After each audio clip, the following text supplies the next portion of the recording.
facility, widely known as body farms. But that's not like the technical term. These are like new things. Yeah. These So are 70s, yeah. So this is when the first body farm was born in Tennessee. So in its simple definition, a body farm is a research and training facility where human decomp can be studied in a variety of settings. Okay. So, simple definition of a body farm. Bodies are donated either by individuals prior to their death or by relatives after. So you can, if you want to be donated to a body farm, and I'll say all the locations later, you can go on to that body farm and sign yourself up to be donated after death. That gives me a whole nother option of like, because I was always like, ooh, I'd like to donate to science or research, but Yeah.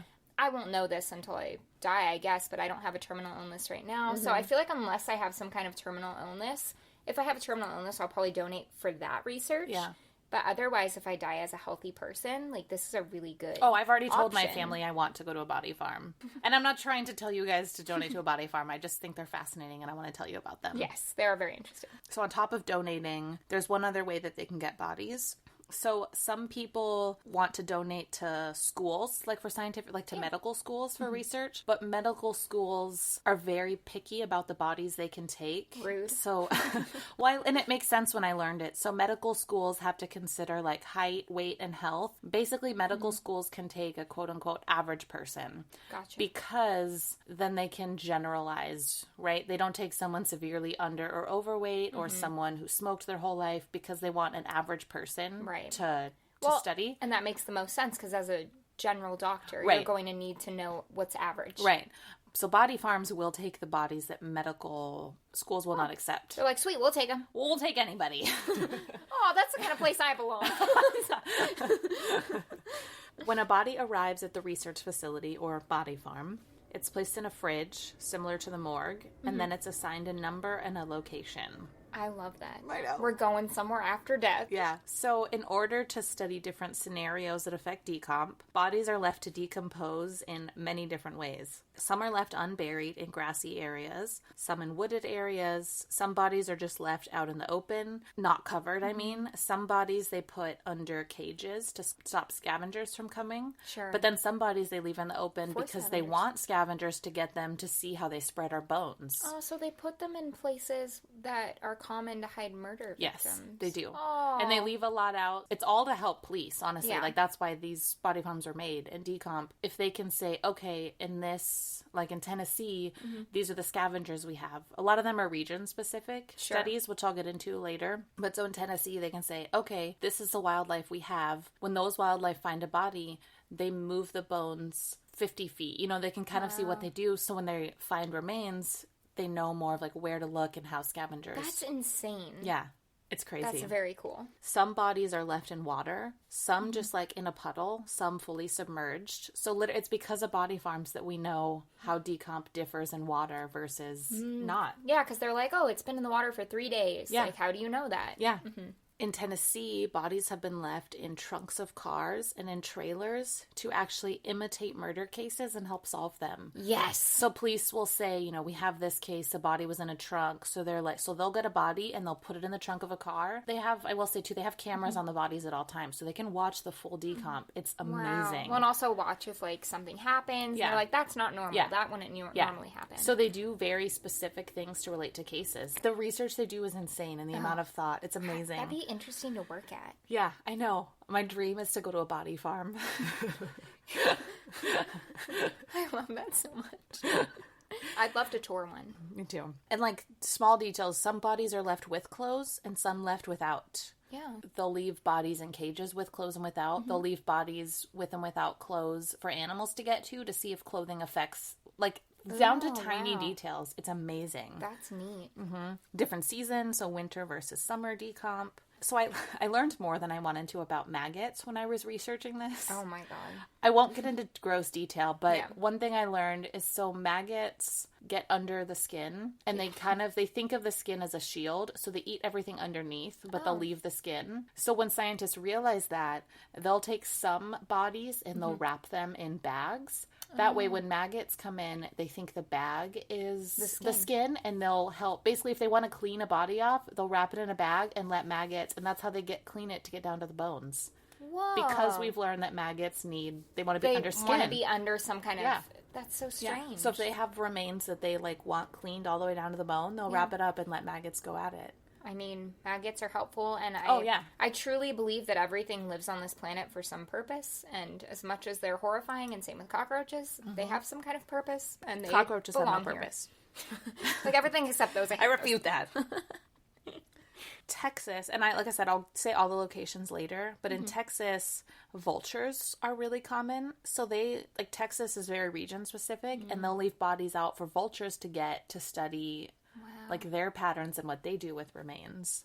Like there's cases they'll take mattresses and other random items and cover up the bodies to just see how that, because sometimes people try to hide bodies. Happens. Yeah, they put them underneath things. They'll just put random objects over people to see how that affects you. Like it's crazy. It's amazing. Have you ever heard of, it's called Stuff on Cats? And it's just like a calendar, or like you can get like a desk calendar that has every day, and it's just pictures that people send in of their cat, and they like put something on top of them, like a random thing. Stuff on Cats. No, that's amazing.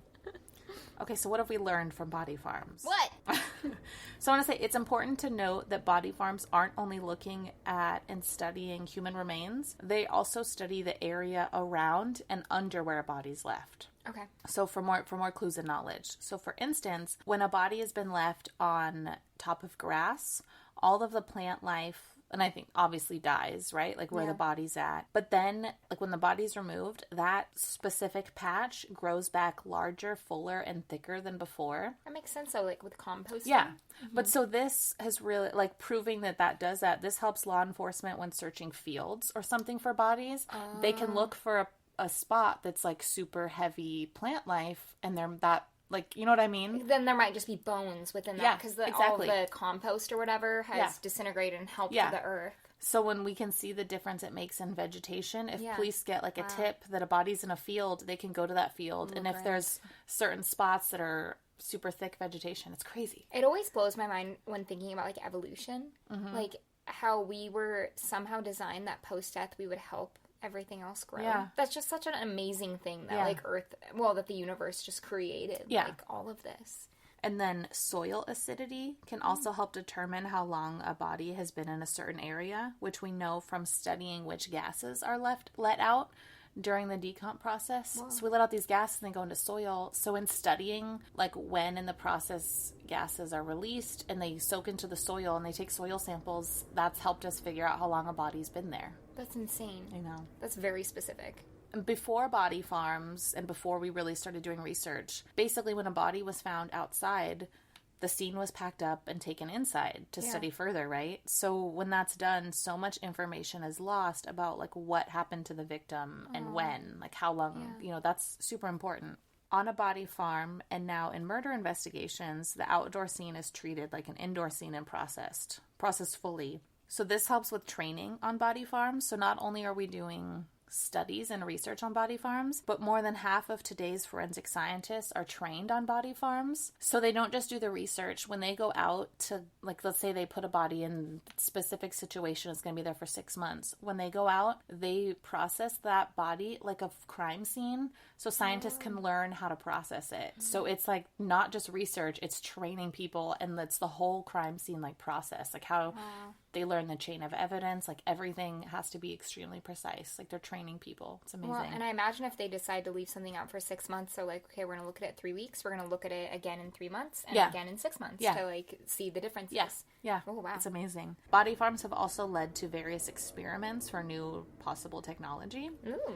So ground penetrating radar, which isn't new, but they're trying to build on it. So it's used to track decay under concrete. So they had one specific experiment they did in Tennessee where they left a body out to decay for 9 months, and this was in the documentary, and they had it under concrete. So scientists are testing and developing this radar, trying to make it better. They put a dead body, like decomp, laid it, and then next to it, they took random objects. And I highly recommend this Vice episode if you want to see it. So they took like buckets and different things, and they, next to the corpse, they laid it out like in the shape of a human body. And then they covered it in a concrete slab to run the radar over to see if it was just detecting shape or if it actually knew a human body. Did it know? It did. Yeah, it was crazy. Wow. Like, it sensed it, but they wanted to make sure, like, that's how specific they get. They want to make sure that it's not just something in the shape of what could be a person. Because you don't want to spend all that time and resources and energy and digging something up and then only to find out you're like, cool, it was buckets. Right, exactly. Yeah. So they're doing super specific experiments. It's amazing. They also, I thought this was cool, they also ran, so they had a body buried and they put, like, they ran pipes basically through the ground. So it started in the body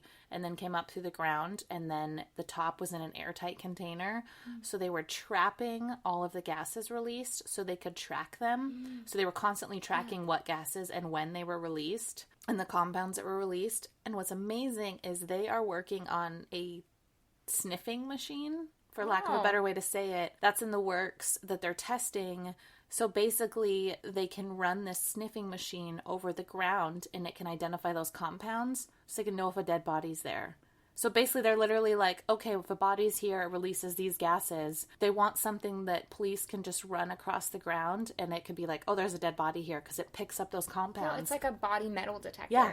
That's insane. I know, it's amazing. Like, all of this was in the documentary and it was fucking crazy. Yeah, but can you imagine if they needed volunteers to run those things? I'd go out and I would some music and just like go out. I would do that all the time. Me too. It's amazing. So obviously making it easier to locate buried remains. And then back to the training aspect, one super interesting thing that I thought with training forensic anthropologists and investigators, they also take, in certain spots of the body farm, they'll take human and animal remains and kind of spread them out together. And then they'll send trainees out there to sort through. That way they learn the difference between human and animal bones and how to sort it. They're like, look what I found. They're like, that's a cat. Yeah, so. It's crazy. It's not just humans who are trained here. Aww. Body farms are also used to train and certify cadaver dogs. Yay! Yeah, there was a whole, so cool. They are trained to and practice searching for human remains across the farm. And in order to pass, they must be able to locate bodies under concrete slabs. That's their final exam. Mm-hmm. Oh my gosh. Yeah, so I could never do that. Yeah, so that's the other cool thing about the farms is they're training cadaver dogs. The research doesn't stop on the farm. I do want to note that after a body's decomposed and been studied, it is up to the family what happens next, or the person's will if they left one in their wishes. A lot of times bones are returned to the family so they can bury them, whatever is wanted. Or you can cremate them or whatever is wanted by the family. If chosen after the body farm, if they don't want it back, if they're okay with it, then the skeletal remains go to the lab for more research, and then they're stored and used for testing. So they have facilities like within the campuses where they're storing skeletal remains for research and further teaching. One thing that was really cool, and this isn't totally part of the body farm, it's the lab part, but in the lab, chemical isotope testing is done and can help answer more questions. So scientists look at oxygen isotopes in the teeth, which can give clues and narrow down where someone was born and raised. Yes. I listened to a podcast. Damn, what is it called? The Something Girl. I'll have to look this up later. I apologize. I don't remember the name. And it's from Norway, and it's 2 Norwegian people, and it's an investigative journalism podcast. So it's 1 season, 2 people very professionally done who are journalists, and they're looking to figure out who this woman was that they found who had died in a very suspicious circumstance in Norway. And they used isotope testing on her teeth to learn that she was probably some kind of victim trying to escape World War II, like the Holocaust. But then she ended up becoming a spy. The whole thing is insane. Yeah. I'll have to look up the name. Yeah, that's cool.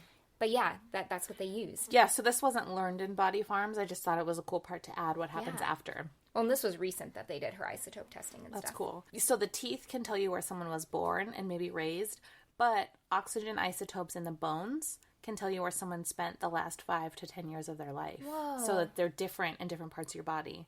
And this helps piece together the stories of unidentified victims.